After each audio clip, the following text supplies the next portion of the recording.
Chapter 1. My First Sea Journey. Before I begin my story, I would like to tell you a little about myself. I was born in the year 1632, in the city of York, in the north of England. My father was German, but he came to live and work in England. Soon after that, he married my mother, who was English. Her family name was Robinson, so when I was born, they called me Robinson after her. My father did well in his business, and I went to a good school. He wanted me to get a good job and live a quiet, comfortable life. But I didn't want that.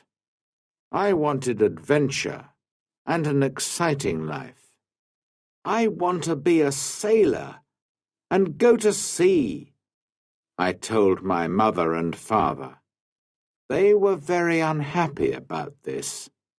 Please don't go, my father said.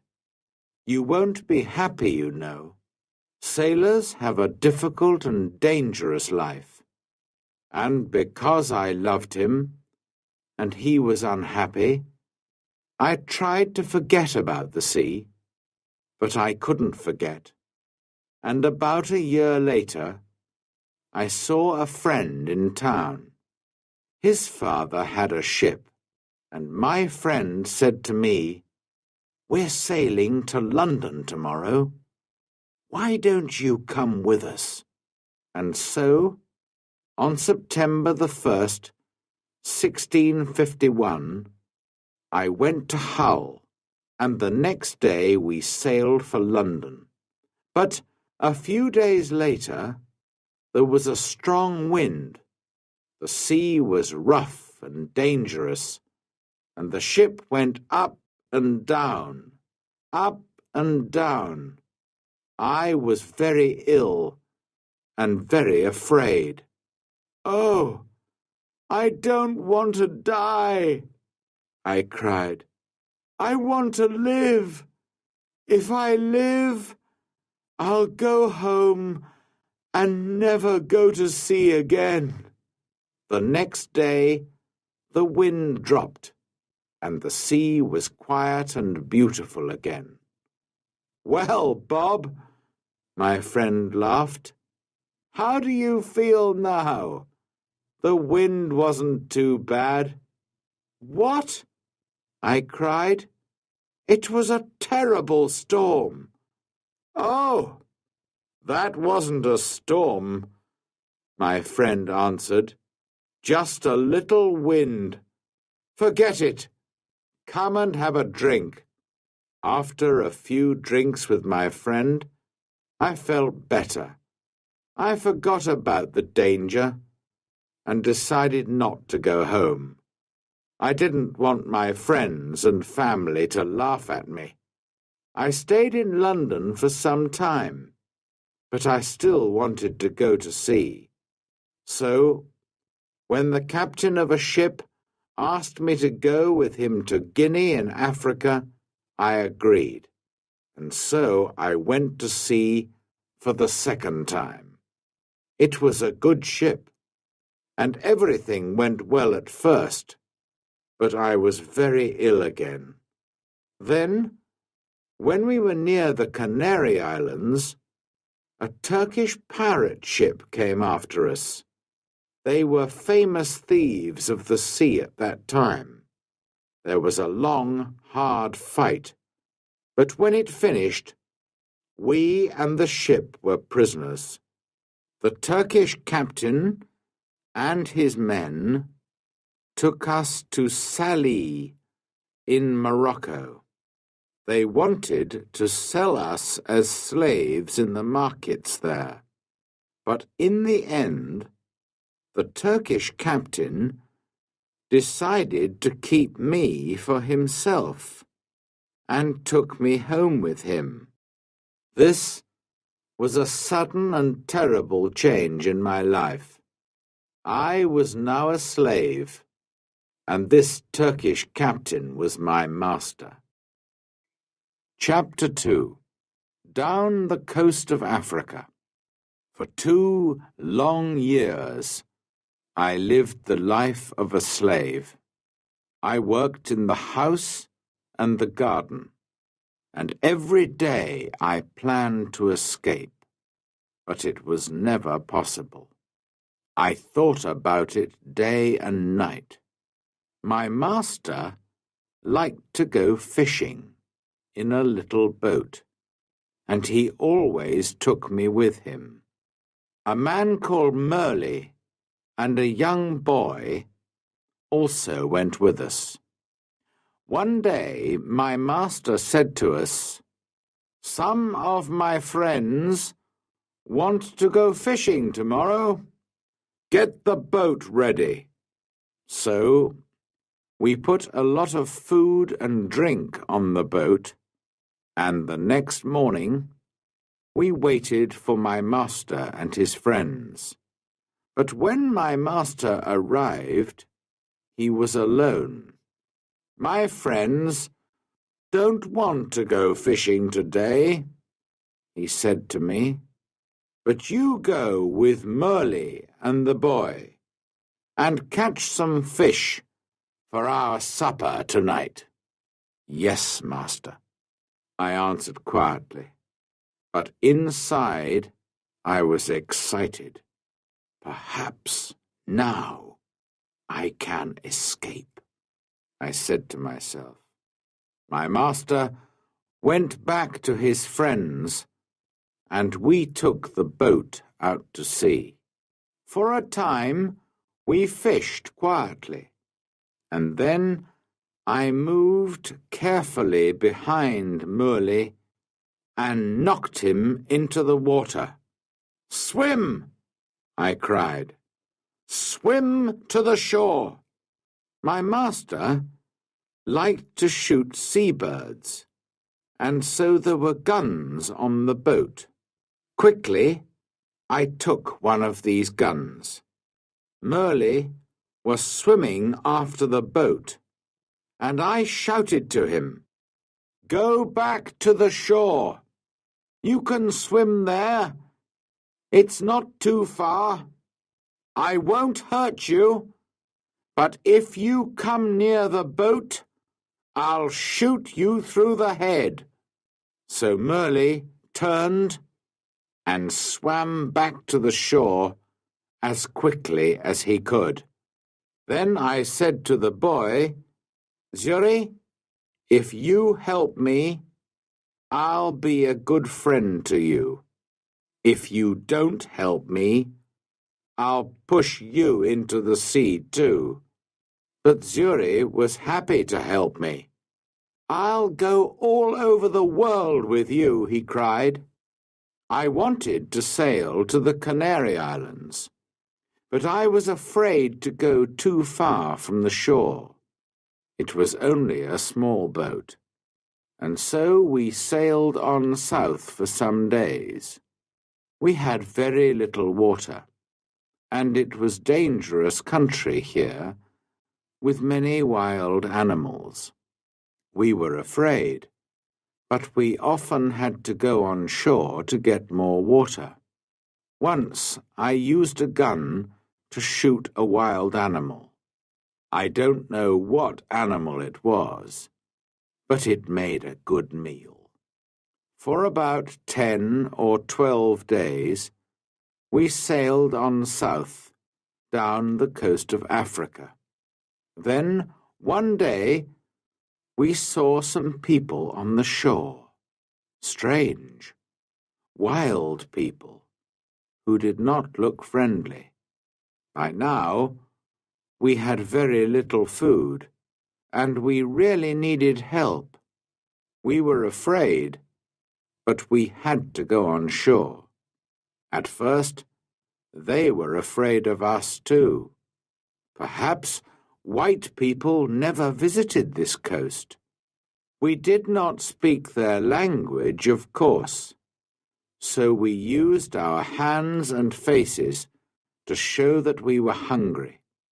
They came with food for us, but then they moved away quickly. We carried the food to our boat, and they watched us. I tried to thank them, but I had nothing to give them.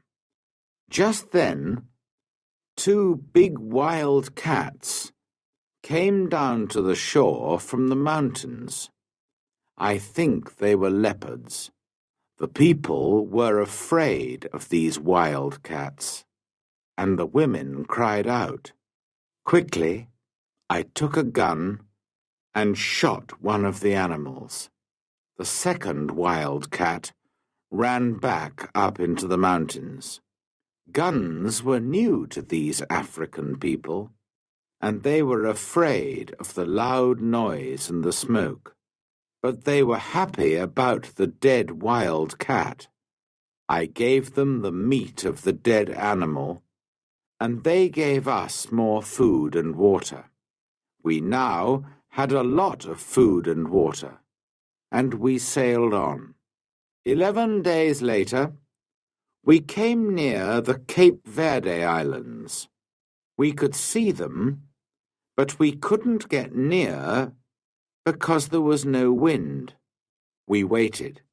Suddenly, Zuri called to me, "Look, a ship!" He was right.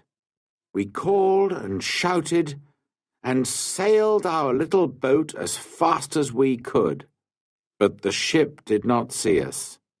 Then I remembered the guns, which made a lot of smoke. A few minutes later, the ship saw us and turned. When we were on the ship, the Portuguese captain listened to my story. He was going to Brazil and agreed to help me, but he wanted nothing for his help. "No," he said, when I tried to pay him. "Perhaps one day someone will help me when I need it." But he gave me money for my boat and for Zuri too. At first, I did not want to sell Zuri as a slave, after all our dangerous adventures together. But Zuri was happy to go to the captain, and the captain was a good man. "In 10 years' time," he said, "Zuri can go free."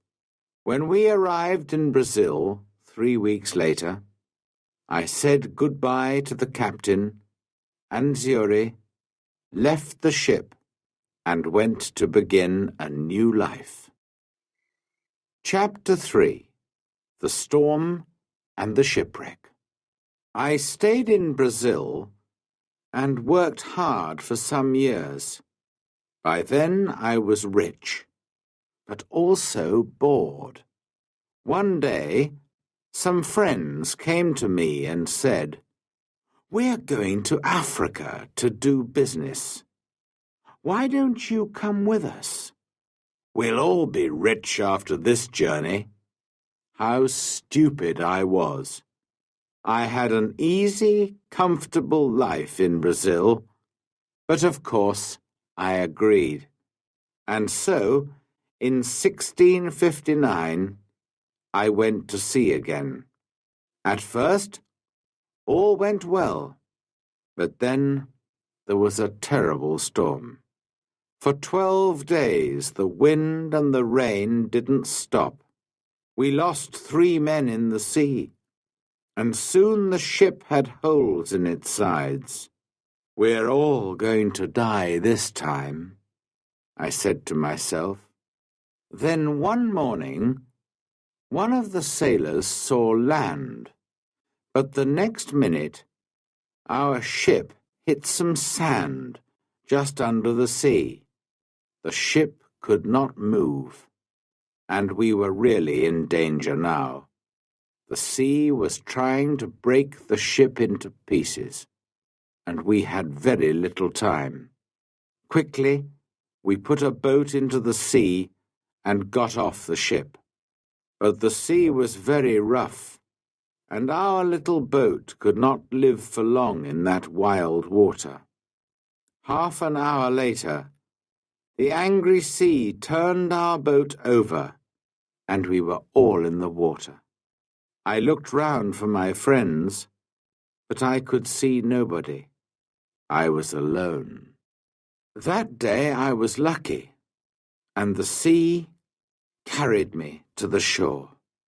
I could not see the land, only mountains of water all around me. Then, suddenly, I felt the ground under my feet. Another mountain of water came, pushed me up the beach, and I fell on the wet sand. At first, I was very thankful to be alive. Slowly, I got to my feet and went higher up the shore. From there, I looked out to sea. I could see our ship, but it was wrecked, and there was nobody near it. There was nobody in the water. All my friends were dead. I was alive, but in a strange, wild country, with no food, no water, and no gun. It was dark now, and I was tired. I was afraid to sleep on the shore. Perhaps there were wild animals there. So I went up into a tree, and I stayed there all night. Chapter 4. A New Life on an Island.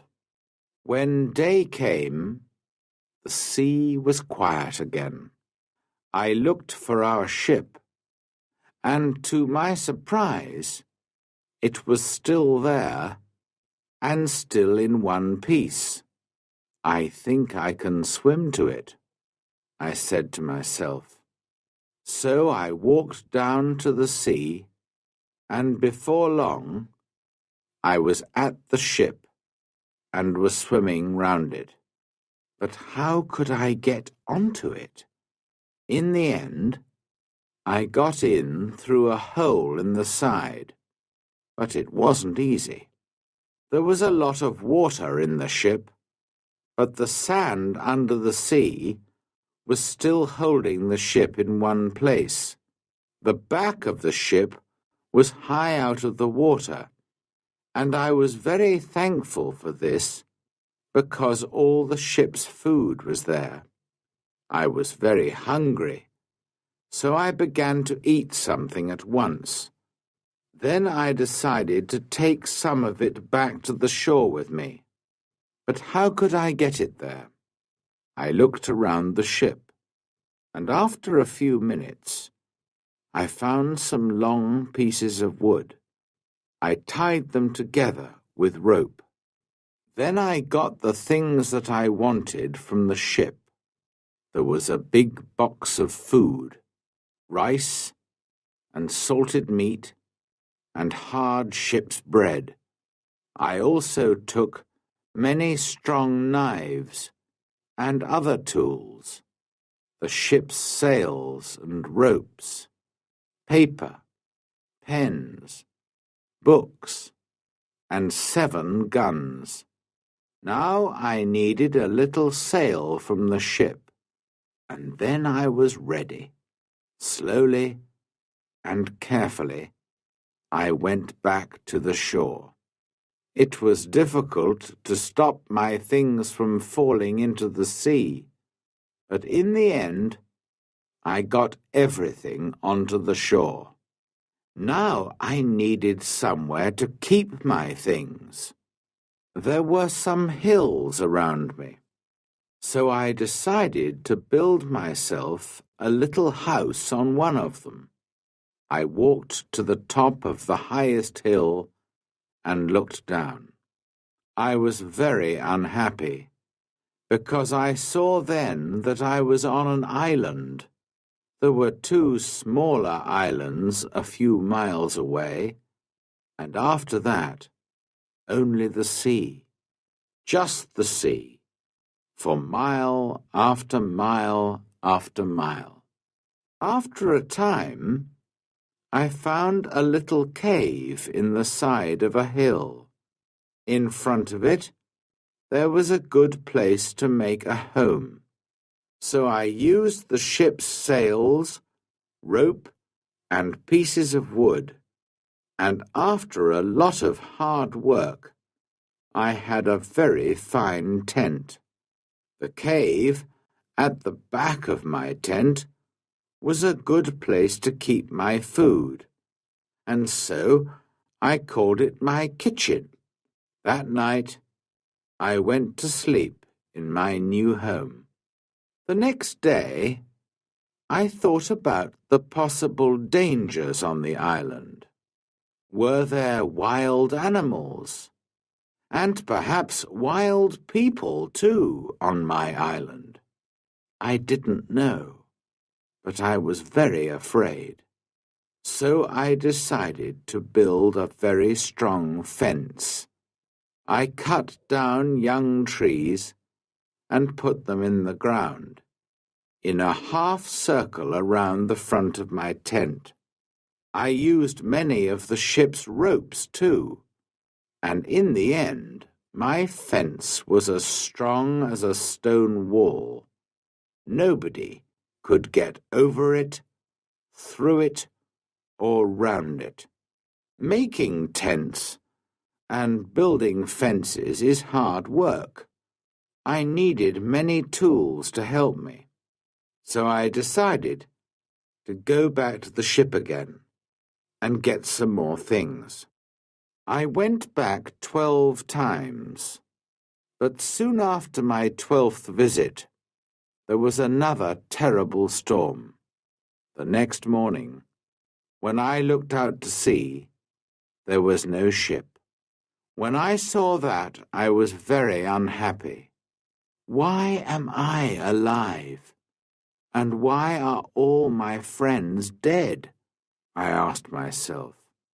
What will happen to me now, alone on this island without friends? How can I ever escape from it?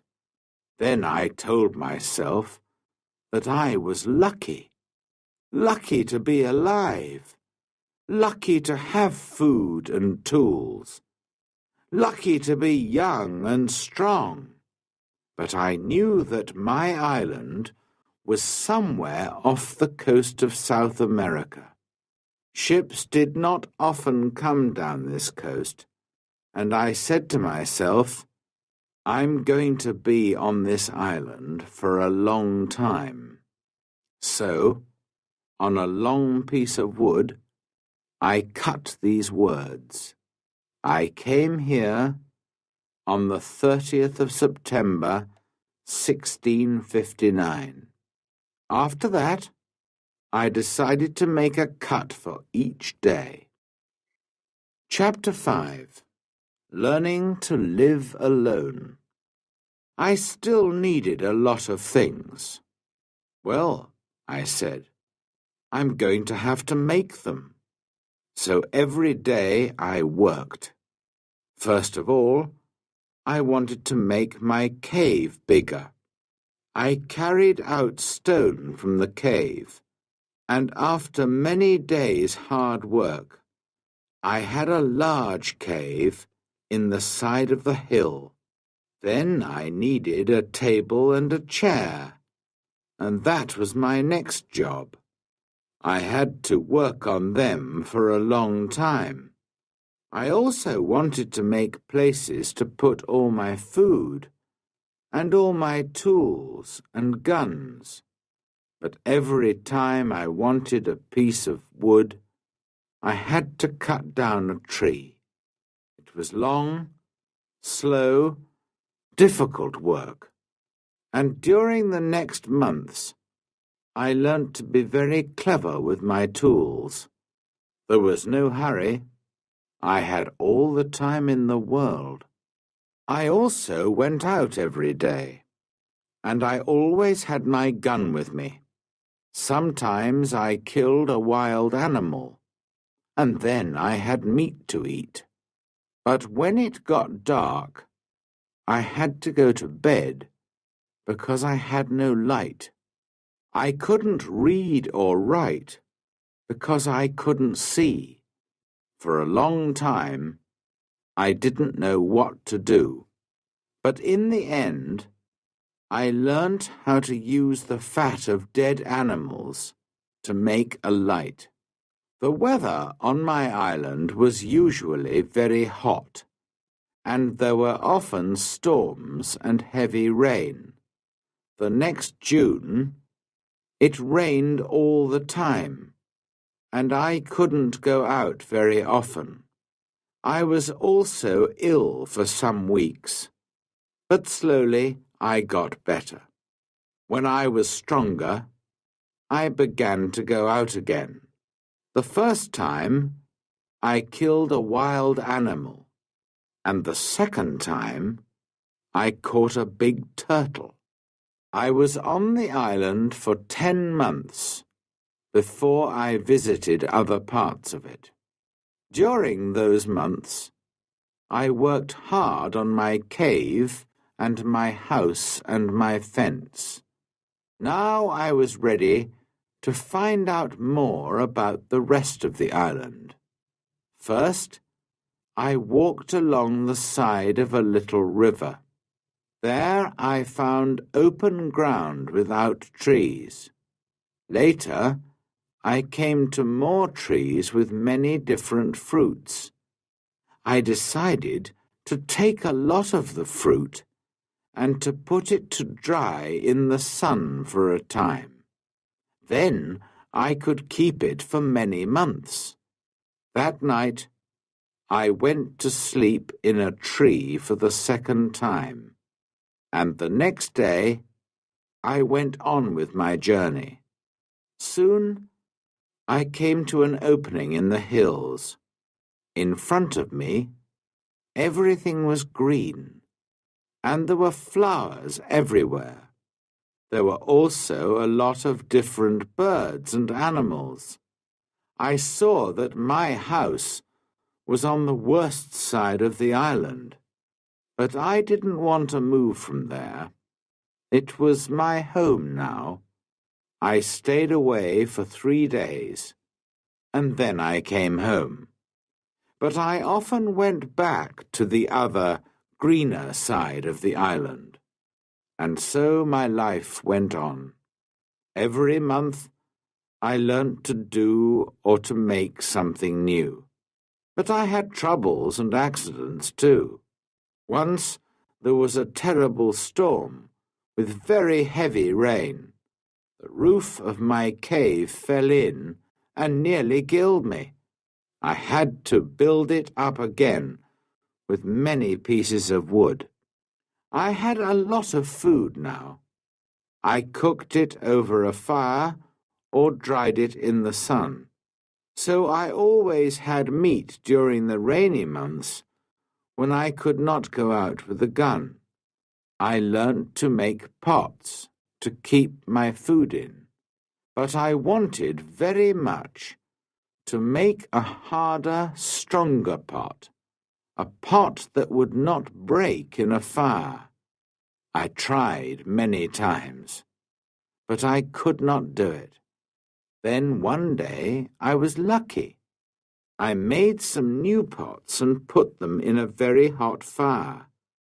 They changed colour, but did not break.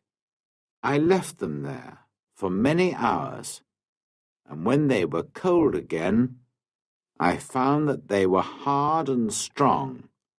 That night I was very happy. I had hot water for the first time on the island. By then, I also had my own bread. That was luck too. One day I found a little bag. We used it on the ship to keep the chickens' food in. There was still some of the food in the bag, and I dropped some of it onto the ground. A month later, I saw something bright green there, and after 6 months, I had a very small field of corn. I was very excited. Perhaps now I could make my own bread. It was easy to say, but not so easy to do. It is a lot of work to make bread from corn. Many people eat bread, but how many people can take corn from a field and make bread out of it without help? I had to learn and to make many new things, and it was a year before I cooked and ate my first bread. During all this time, I never stopped thinking about escape. When I travelled across to the other side of the island, I could see the other islands, and I said to myself, perhaps I can get there with a boat. Perhaps I can get back to England one day. So I decided to make myself a boat. I cut down a big tree and then began to make a long hole in it. It was hard work, but about 6 months later, I had a very fine canoe. Next, I had to get it down to the sea. How stupid I was! Why didn't I think before I began work? Of course, the canoe was too heavy. I couldn't move it. I pulled and pushed and tried everything, but it didn't move. I was very unhappy for a long time after that. That happened in my 4th year on the island. In my 6th year, I did make myself a smaller canoe, but I did not try to escape in it. The boat was too small for a long journey, and I did not want to die at sea. The island was my home now, not my prison, and I was just happy to be alive. A year or 2 later, I made myself a second canoe on the other side of the island. I also built myself a second house there, and so I had 2 homes. My life was still busy from morning to night. There were always things to do or to make. I learnt to make new clothes for myself from the skins of dead animals. They looked very strange, it is true, but they kept me dry in the rain. I kept food and tools at both my houses, and also wild goats. There were many goats on the island, and I made fields with high fences to keep them in. They learnt to take food from me, and soon I had goat's milk to drink every day. I also worked hard in my cornfields, and so many years went by. Chapter 6. A Footprint. Then, one year, something strange and terrible happened. I often walked along the shore, and one day I saw something in the sand. I went over to look at it more carefully, and stopped in sudden surprise. It was a footprint, the footprint of a man. Who could this be? Afraid, I looked around me. I listened. I waited. Nothing. I was more and more afraid. Perhaps this man was one of those wild people who killed and ate other men. I looked everywhere, but there was nobody, and no other footprint. I turned and hurried home. There's someone on my island, I said to myself. Perhaps he knows about me. Perhaps he's watching me now, from behind a tree. Perhaps he wants to kill me. That night, I couldn't sleep. The next day, I got all my guns ready, and I put more wood and young trees around my house. Nobody could see me now. But after 15 years alone on the island, I was afraid, and I did not leave my cave for 3 days. In the end, I had to go out to milk my goats, but for 2 years I was afraid.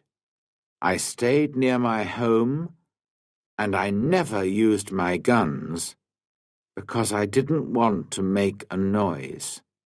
I could not forget the footprint, but I saw and heard nothing more, and slowly I began to feel happier.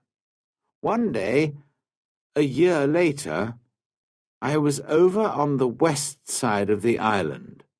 From there I could see the other islands, and I could also see a boat far out to sea. If you have a boat, I thought, it's easy to sail across to this island. Perhaps that explains the footprint. It was a visitor from one of the other islands. I began to move more freely around the island again, and built myself a third house. It was a very secret place in a cave. No wild man will ever find that, I said to myself. Then one year, something happened which I can never forget. I was again on the west side of the island and was walking along the shore. Suddenly, I saw something which made me feel ill. There were heads, arms, feet, and other pieces of men's bodies everywhere. For a minute, I couldn't think, and then I understood. Sometimes there were fights between the wild men on the other islands. Then they came here to my island with their prisoners to kill them, cook them, and eat them. Slowly, I went home, but I was very angry. How could men do this? For many months, I watched carefully for the smoke from fires, but I didn't see anything. Somehow, the wild men came and went, and I never saw them. I was angry and afraid. I wanted to shoot them all, but there were many of them, and only one of me. Perhaps I can shoot 2 or 3, I said to myself, but then they will kill and eat me. Then, one morning in my 23rd year on the island, I was out in my fields, and I saw the smoke from a fire. Quickly, I went up the hill to watch. There were 9 men around the fire, and they were cooking their terrible food. Then these wild men danced round the fire, singing and shouting. This went on for about 2 hours, and then they got into their boats and sailed away. I went down to the shore and saw the blood of the dead men on the sand. The next time they come, I'm going to kill them, I said angrily. Chapter 7. Man Friday. For 2 years, I never went anywhere without my gun. I felt lonely and afraid, and had many sleepless nights. One night, there was a very bad storm, and I thought I heard the sound of guns out at sea. The next morning, I looked out and saw a ship. It was lying on its side not far from the shore. Quickly, I put my little boat in the water and sailed out to it. There were 2 dead men on the ship, but no one alive. The bodies of the other sailors were lost in the sea. I took some clothes and tools, and also a box of Spanish gold and silver money. I was a rich man now, but what use was money to me? I could not buy anything with it. I wanted people, a friend, somebody to talk to, somebody who could help me escape from my island. One morning, I woke up and made a plan. I'll try to catch one of the prisoners of the wild men, I said to myself. He'll be happy to be alive, and perhaps he'll help me to escape. I watched day and night, but for a year and a half there were no boats. Then one day 5 boats came. There were about 30 men, and they had 2 prisoners. They made their fire on the sand and danced round it. Then they killed one of the prisoners and began to cook their terrible meal. The second prisoner waited under the trees, with 2 men to watch him. Suddenly, the prisoner turned and ran. The 2 men ran after him, but the other wild men were busy round the fire and did not see what was happening. The prisoner ran like a wild goat, and soon I saw that he was coming near the bottom of my hill.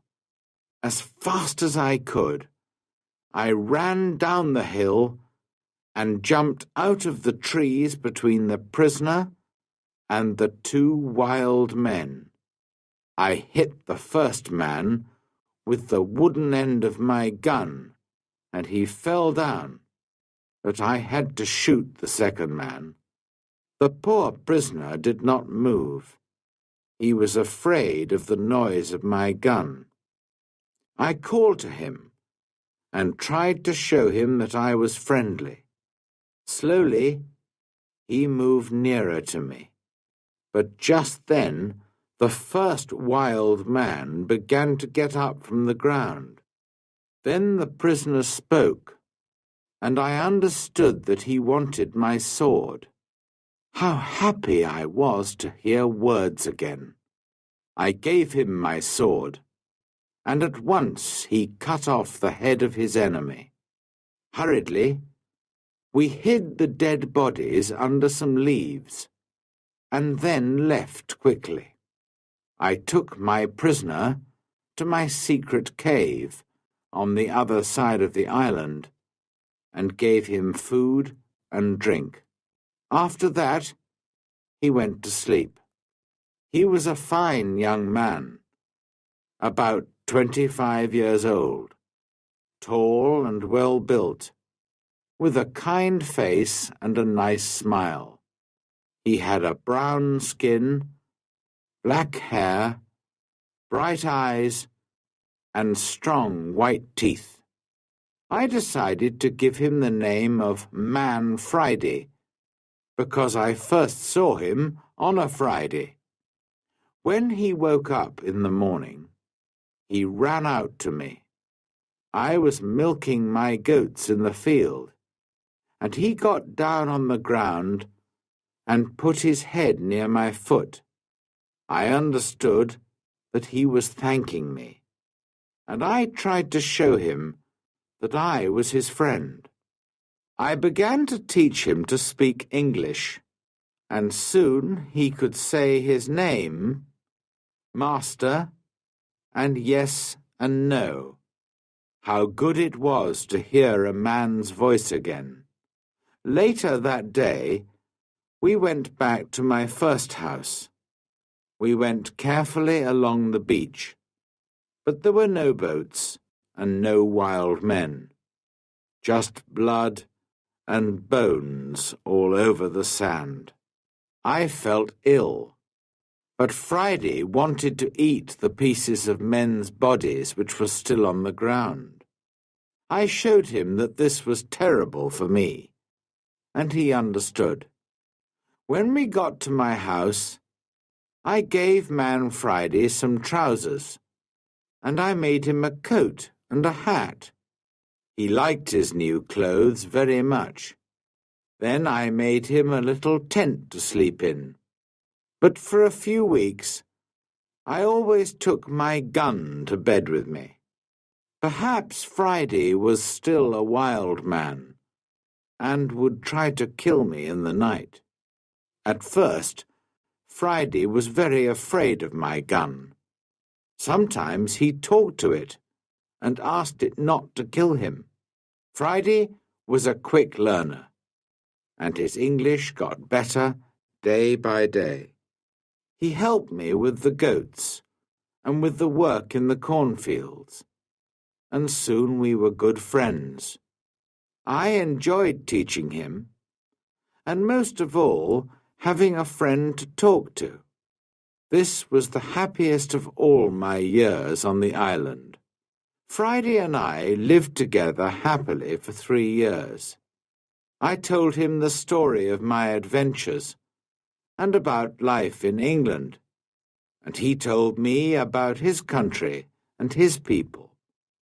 One day we were at the top of the highest hill on the island, and we were looking out to sea. It was a very clear day, and we could see a long way. Suddenly, Friday began to jump up and down, very excited. "What's the matter?" I said. "Look, Master, look!" Friday cried. "I can see my country. Look over there." I looked, and there to the northwest, between the sea and the sky, was a long, thin piece of land. I learnt later that it was the island of Trinidad, and that my island was in the mouth of the river Orinoco on the north coast of South America. I began to think again about escape. Perhaps Friday wanted to go home too. Perhaps together we could get to his country. But what then? Would Friday still be my friend? Or would his people kill me and eat me? I took Friday to the other side of the island and showed him my big canoe. It still lay under the trees. It was very old now, and there were holes in the wood. "Could a boat like this sail to your country, Friday?" I asked him. "Oh, yes," he answered. "A boat like this can carry a lot of food and drink. Then we'll make another canoe like it, and you can go home in it," I said. But Friday looked very unhappy. "Why are you angry with me?" he asked. "What have I done? Why do you want to send me home?" "But I thought you wanted to go home," I said. "Yes, but you must come with me. Kill me if you want, but don't send me away from you." Then I saw that Friday was a true friend, and so I agreed to go with him. We began work on the canoe at once. Friday chose the tree himself. He understood wood better than I did, and we cut it down. We worked hard, and in a month the boat was finished. 2 weeks later, it was in the sea, and we began to get ready for our long journey. Chapter 8. Escape from the Island. I was now in my 27th year on the island, and I did not want to be there for another year. We worked hard to get the corn in and to make a lot of bread. We had dried fruit and salted meat, and big pots to keep water in. One evening, Friday went out to look for a turtle for meat and eggs. But in less than an hour he was back, and he looked very afraid. "Master! Master!" he cried. "There's a great ship near the island, and men are coming to the shore in a boat." I jumped up and ran with him down to the shore. To my great surprise, I saw that it was an English ship. But why was it here? English ships never came this way. Perhaps they were pirates. "Don't let them see you, Friday," I called. "We'll hide in the trees and watch." There were 11 men in the boat, but 3 of them were prisoners. Their arms were tied with rope, but their legs were free and they could walk. The other sailors pushed the 3 prisoners up the beach, laughing and shouting and hitting them. Then some of them sat down on the sand and began to drink. Others walked away to look at the island, and 2 men stayed to watch the boat. The 3 prisoners walked slowly along the beach and sat down under a tree not far from us. They looked very unhappy. Very quietly, I came up behind them through the trees and called out to them in English. "Don't be afraid," I said. "I'm an Englishman. Perhaps I can help you." The 3 men turned and looked at me. They did not answer at once. They were too surprised. Perhaps they thought I was a wild man myself, in my strange homemade clothes of animal skins, and with my long hair and beard. Then the oldest man spoke. "I am the captain of that ship," he said, "and these 2 men are my first and second officers. Last night there was a mutiny, and the seamen took the ship from me. Now they're going to leave the 3 of us here to die on this island." "Do these mutineers have guns?"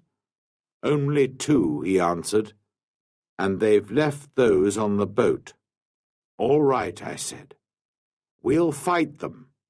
But if we get your ship back for you, you must take me back to England." The captain agreed immediately, and thanked me very warmly for my help.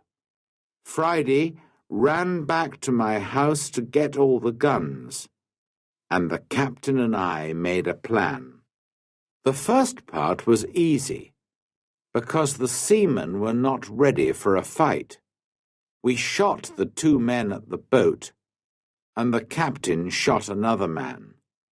This man, Tom Smith, was the worst of them all, and he began the mutiny on the ship.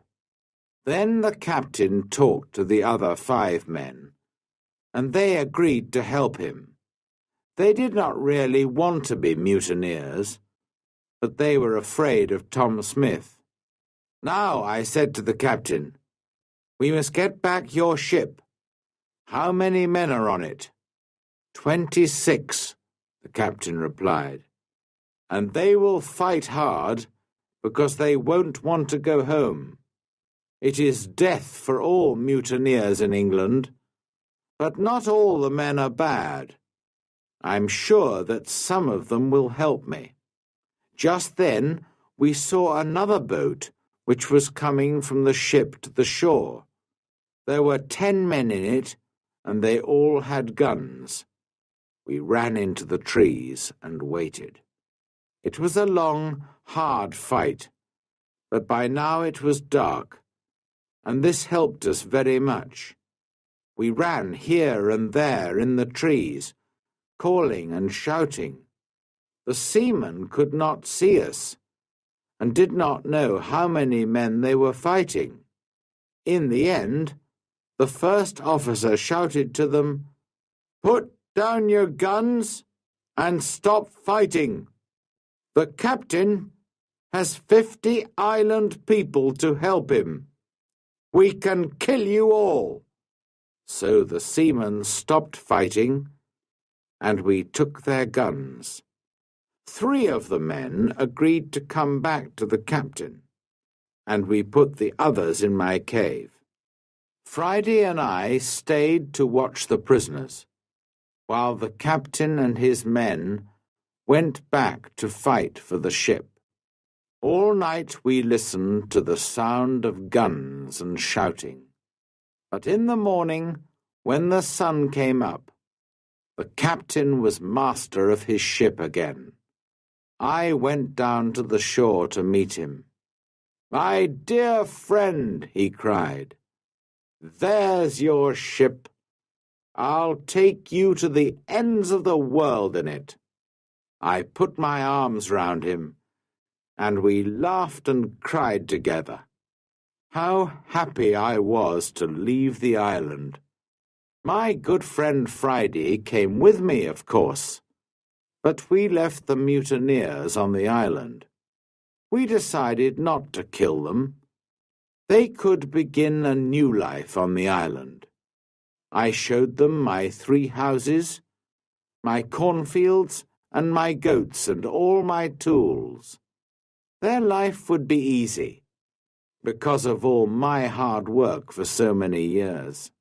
And so, on the 19th of December, 1686, after 27 years, 2 months, and 19 days, I said goodbye to my island and sailed home to England. Chapter 9. Home in England. When I came back to England, I felt like a stranger in the country. Many things were different, and not many people remembered me. I went home to York, but my father and mother were dead, and also my 2 brothers. I did find the 2 sons of one of my brothers. They were happy to learn that I was alive, and I was pleased to find some family. After some months, I decided to go down to Lisbon in Portugal. I had friends there who could help me to sell my land in Brazil, and I needed the money. Friday came with me. He was always a good and true friend to me.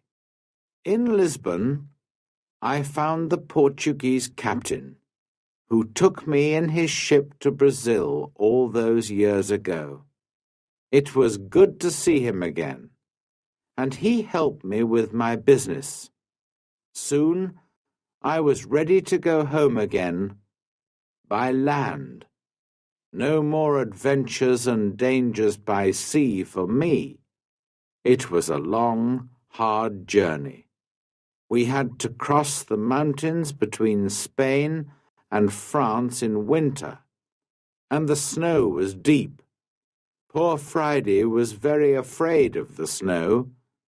In his country it was always hot, and he did not like cold weather. Back in England, I found a house and began to live a quiet life. My 2 nephews came to live with me. The younger one wanted to be a sailor, and so I found him a place on a ship. After a while I married and had 3 children, 2 sons and a daughter. Then my wife died, and my nephew, who was now the captain of a ship, came home to see me. He knew that I did not really like a quiet life. "I have a fine ship, Uncle," he said. "I'm going out to the East Indies, India, Malaya, the Philippines. Why don't you come with me?" And so, in 1694, I went to sea again, and had many more adventures. Perhaps one day I'll write another book about them.